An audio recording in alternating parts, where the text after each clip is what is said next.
Kamareddy RB నగర్లో దారుణం జరిగింది. అదృశ్యమైన ముగ్గురు చిన్నారులు చనిపోయారు. ఈ విషయానికి సంబంధించిన బ్రేకింగ్ న్యూస్ మనం చూస్తున్నాం. చెరువులో ముగ్గురు చిన్నారుల మృతదేహాలు లభ్యమయ్యాయి. మృతులు 8 ఏళ్ల షిపత్, 7 ఏళ్ల అయత్, 5 ఏళ్ల మరియంగా గుర్తించారు. అయితే పిల్లల్ని తానే చంపినట్లు ఒప్పుకున్నాడు తండ్రి ఇస్మాయిల్.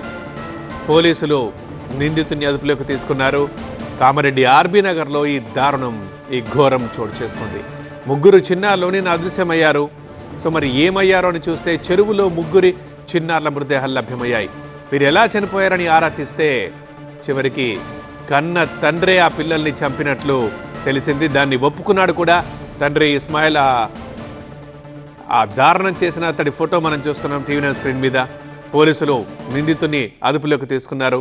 పిల్లలు ముగ్గురిని 8 ఏళ్ల షిపత్, 7 ఏళ్ల అయత్, 5 ఏళ్ల మరియంగా గుర్తించారు.